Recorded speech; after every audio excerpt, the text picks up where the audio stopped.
Little Johnny is in the middle of class and stands up and says, "I have to piss." The teacher says, "Now, Johnny." The proper word is urinates. And while you're in the bathroom, I want you to think of a sentence that has the word urinates in it. So Johnny goes, does his thing, and comes back, and the teacher asks, "Well, Johnny, did you think of a sentence?" He says, "Yes, urinate, and if you had bigger tits, you'd be a 10. Reaching the end of a job interview, the human resources person asked the young engineer fresh out of MIT, "And what starting salary were you looking for?" The young engineer said, "In the neighborhood of $225,000 a year, depending on the benefits package." The interviewer said, "Well, what would you say to a package of 5 weeks vacation, 14 paid holidays, full medical and dental, a company matching retirement fund to 50% of your salary, and a company car leased every 2 years? Say, a red Corvette?" The engineer sat up straight and said, "Wow, that's unreal. You're kidding me?" And the interviewer replied, "Yeah, but you started it."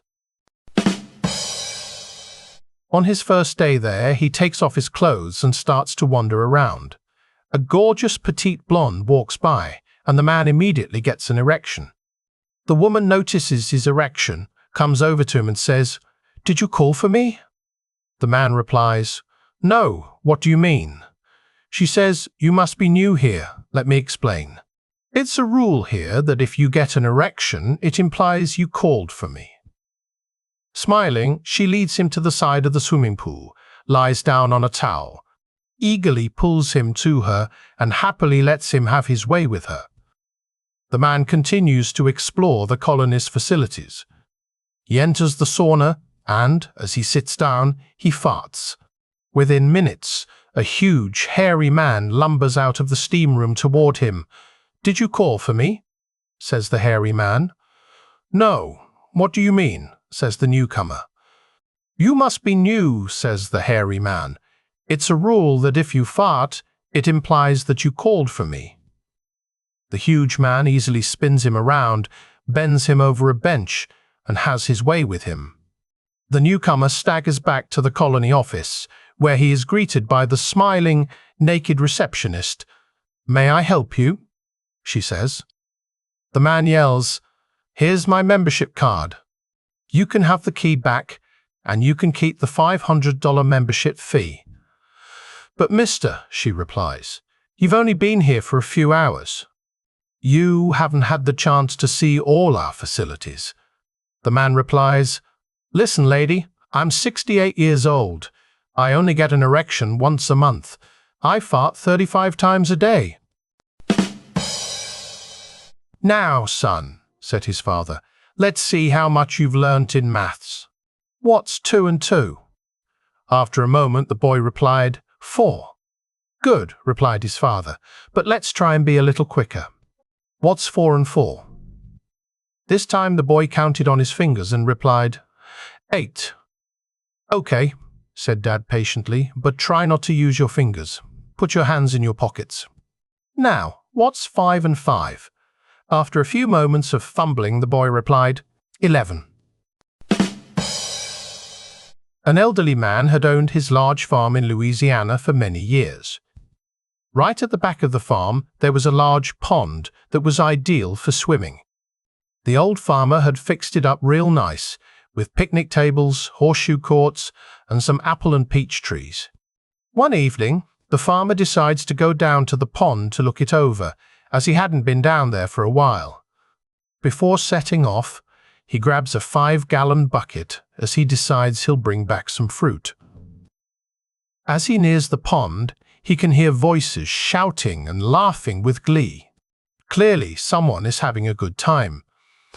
As the farmer gets closer, he can see a bunch of young women who are clearly skinny dipping in his pond.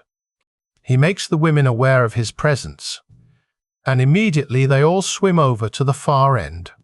One of the women then shouts, "We're not coming out until you leave, mister."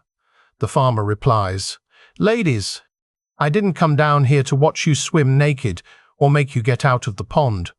The wily old-timer then holds up his bucket and says, I just came down here to feed the alligators. Moral of the story, never underestimate an old man. Two couples were playing their regular Sunday golf round. The men would tee off first, then drive up to the ladies' tee box where the ladies would tee off. After the men teed off on the 18th hole, the first lady on the ladies' tee took a wild and hard swing at the ball and whiffed it.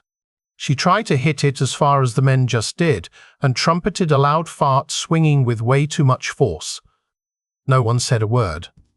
Calmer now, she tried again, and this time lifted her head and topped the ball, only to have it roll a few feet in front of her. When she did this, she let out another fart, only a lot quieter this time. Exasperated, she said, I wonder why the ball didn't go very far. One of the men said, You needed more gas to give it a lot more gas.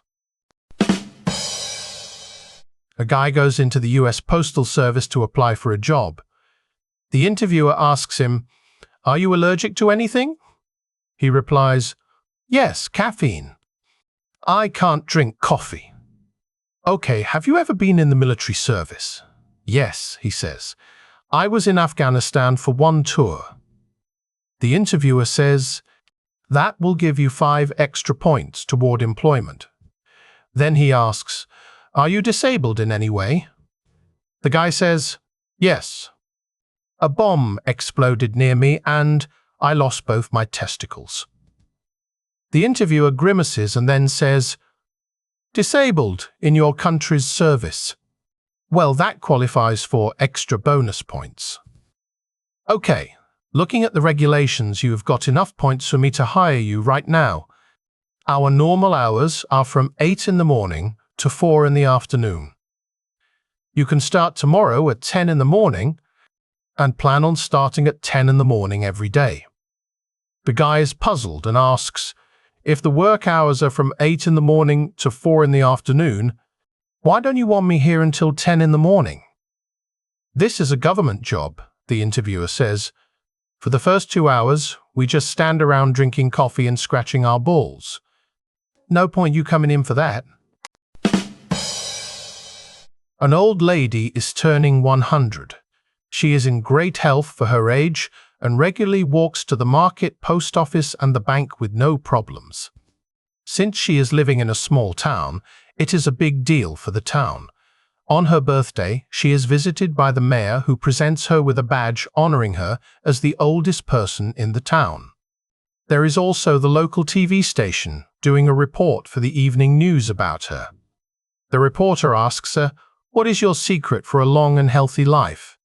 It's simple, she says. Never have I in my entire life argued with another person. That is impossible, the reporter says. You're right, says the old lady.